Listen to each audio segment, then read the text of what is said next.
യഥാർത്ഥത്തിൽ ഇന്ത്യയുടെ പ്രധാനമന്ത്രി നരേന്ദ്രമോദിയല്ല, നരേന്ദ്രഭീതിയാണ്. നരേന്ദ്രഭീതിയാണ് ഇന്ന് ഇന്ത്യയെ നയിക്കുന്നത്. ഇത് വളരെ വ്യക്തമാണ് ഓരോ കാര്യങ്ങളിലും. ഇവിടെ ഒരു ഭാഗത്ത് കേക്ക് കൊടുക്കുകയാണ്. കേക്ക് കൊടുത്തുകൊണ്ട് ചില സന്ധി സംഭാഷണങ്ങൾ നടത്തുന്നവരുടെ അടിസ്ഥാന ഗ്രന്ഥം എന്തൊക്കെയാണ് പ്രധാനപ്പെട്ട ശത്രുക്കളെക്കുറിച്ച് പറഞ്ഞതെന്ന് നേരത്തെ നമ്മൾ പറഞ്ഞതാണ്. ഛത്തീസ്ഗഡിലെ 2 കന്യാസ്ത്രീകളെ ജയിലിലടച്ച സംഭവം നമ്മുടെ സംസ്ഥാനമാകെ ഒറ്റക്കെട്ടായി പ്രതിഷേധമുയർത്തണമെന്നുള്ള വികാരത്തിലാണ്. ഇതിൻ്റെ ഭാഗമായി മുഖ്യമന്ത്രി തന്നെ മുൻകൈയെടുത്ത് അതിൽ നിലപാട് സ്വീകരിച്ചു. മന്ത്രിമാർ ആ വീടുകളിൽ പോയി. എന്നാൽ ഇപ്പോൾ ഞെട്ടിപ്പിക്കുന്ന ഒരു വിവരം ഛത്തീസ്ഗഡിലെ BJP നേതാവ് കൂടിയായിട്ടുള്ള മുഖ്യമന്ത്രിയുടെ ട്വീറ്റാണ്. ആ ട്വീറ്റിൽ പരസ്യമായി ഈ 2 കന്യാസ്ത്രീകളെ ജയിലിലടച്ചതിനെ ന്യായീകരിക്കുന്നതാണ് ട്വീറ്റ്. മനുഷ്യക്കടത്ത് നടന്നുവെന്ന് തോന്നുന്ന നിലയിലേക്കാണ് ഉത്തരവാദിത്തപ്പെട്ട സ്ഥാനത്തിരിക്കുന്നവർ ഇതിനകത്ത് പ്രതികരിച്ചിട്ടുള്ളത്.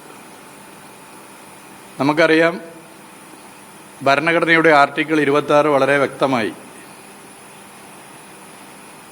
സമ്മർദ്ദമില്ലാതെ മതപരിവർത്തനം നടത്തുന്നതിനെ ഒരു തരത്തിലും തെറ്റാണെന്ന് കണ്ടിട്ടില്ല.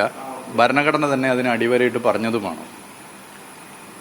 ഇവിടെ സമ്മർദ്ദം ഉണ്ടായിട്ടില്ല എന്ന് കാര്യങ്ങൾ വ്യക്തമാണ്. ബന്ധപ്പെട്ടവർ തന്നെ അത് പറഞ്ഞിട്ടുമുണ്ട്. എന്നാൽ സർക്കാർ ശമ്പളം വാങ്ങുന്ന നമ്മുടെ രാജ്യത്തെ ജനങ്ങളുടെ നികുതി പണത്തിൽ നിന്നറിയുന്ന ഖജനാവിൽ നിന്നും ശമ്പളം വാങ്ങുന്ന ഉദ്യോഗസ്ഥർ ഇവരെ സർക്കാർ സംവിധാനത്തിനല്ല വിട്ടുകൊടുത്തത്. ബജ്രംഗ് ദൾ പോലുള്ള അപകടകരമായ സംഘടനക്ക് എറിഞ്ഞുകൊടുക്കുന്ന സ്ഥിതിയാണ് ഉണ്ടായിട്ടുള്ളത്. വളരെ ഗൗരവമേറിയ പ്രശ്നമാണ്. ആ ഉദ്യോഗസ്ഥരുടെ പേരിൽ കർശന നടപടി സ്വീകരിക്കേണ്ടതാണ്. യഥാർത്ഥത്തിൽ ഇവിടെ ജയിലിലായത് 2 കന്യാസ്ത്രീകളല്ല, ജയിലിലായത് ഇന്ത്യയുടെ ഭരണഘടനയാണ്. ഇന്ത്യയുടെ ഭരണഘടന വളരെ നല്ല നിലയിൽ സെക്യുലറിസത്തെക്കുറിച്ച് പറഞ്ഞത്, അടിവരയിട്ട് പറഞ്ഞത് നമ്മുടെ മുമ്പിലുണ്ട്. എന്നാൽ ഇത് ഒരു ഒറ്റപ്പെട്ട സംഭവമായിട്ട് നമുക്ക് കാണാൻ വേണ്ടി സാധിക്കില്ല. നരേന്ദ്രമോദിയുടെ നേതൃത്വത്തിൽ BJP ഗവൺമെൻറ് 2014 മുതൽ അധികാരത്തിൽ വന്നതിന് ശേഷം ക്രിസ്ത്യൻ പുരോഹിതർക്ക് നേരെയും മതന്യൂനപക്ഷങ്ങൾക്ക് നേരെയുമുള്ള അക്രമം ശക്തിപ്പെട്ടു വരികയാണ്. അതിന് എണ്ണമൊന്നും ഞാൻ പറയുന്നില്ല, നിങ്ങളുടെ കയ്യിലുണ്ടോ, വലിയ നിലയിൽ വർദ്ധിച്ചിരിക്കുകയാണ്. ഒരു ഭീതി പരത്തുകയാണ്. യഥാർത്ഥത്തിൽ നമ്മുടെ രാജ്യം ഇന്ന് വരെ കാണാത്ത നിലയിലേക്കുള്ള ജനവിരുദ്ധ നയങ്ങളുമായി നരേന്ദ്രമോദിയുടെ നേതൃത്വത്തിലുള്ള സർക്കാർ മുന്നോട്ട് പോവുകയാണ്. വിലക്കയറ്റം അതിരൂക്ഷമാണ്. തൊഴിലില്ലായ്മ ഒരു പ്രധാനപ്പെട്ട പ്രശ്നമാണ്.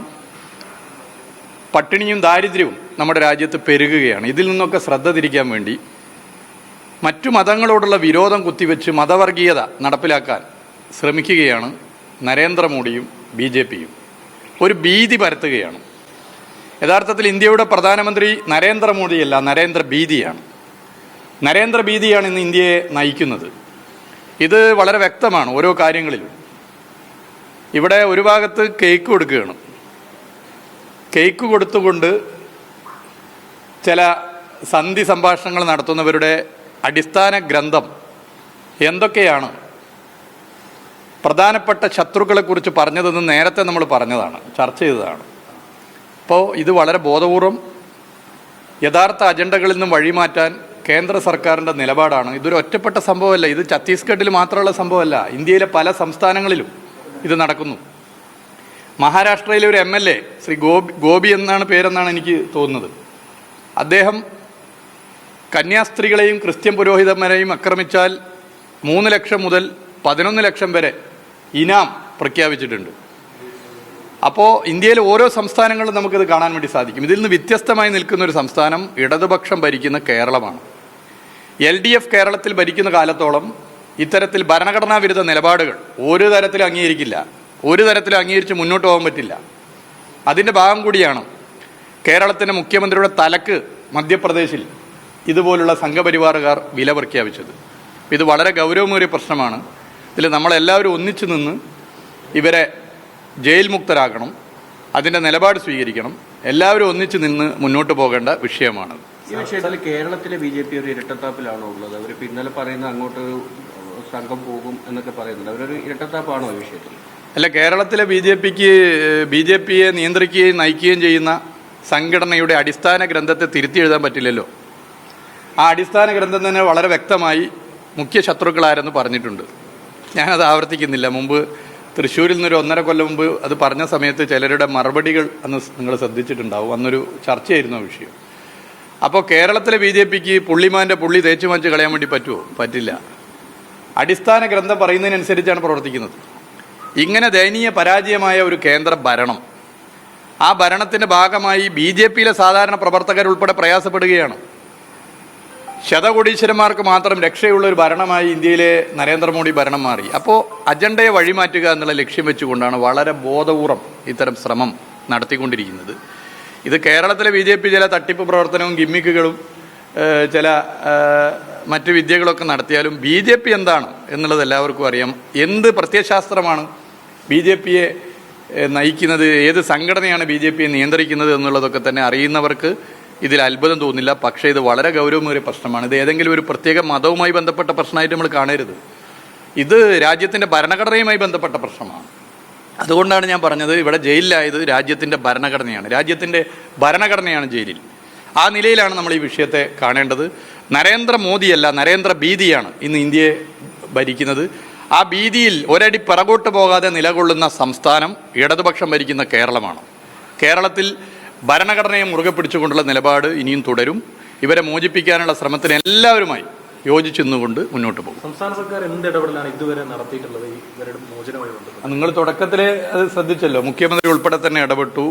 ഇതുമായി ബന്ധപ്പെട്ട് ചെയ്യാവുന്ന കാര്യങ്ങളൊക്കെ ചെയ്ത് മുന്നോട്ട് പോകുന്നു. ഇന്നലെ മന്ത്രിമാർ വീടുകളിൽ പോയി അവരോട് കാര്യങ്ങൾ സംസാരിച്ചിട്ടുണ്ട്.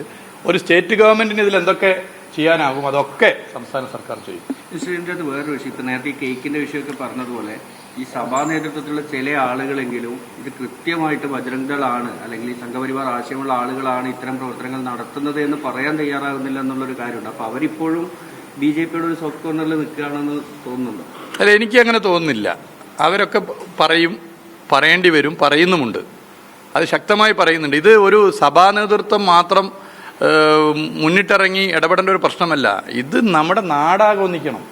ഇത് ഏതെങ്കിലും ഒരു പ്രത്യേക മതവിഭാഗമായിട്ട് ബന്ധപ്പെട്ട പ്രശ്നമല്ല. നമ്മുടെ നാടാകെ ഒന്നിക്കണം. എന്തൊക്കെ പ്രചരണം അവിടെ നടക്കുന്നത്? ന്യൂനപക്ഷങ്ങൾ ജനസംഖ്യയിൽ വർദ്ധിച്ചു എന്നല്ലേ ഒരു പ്രചരണം.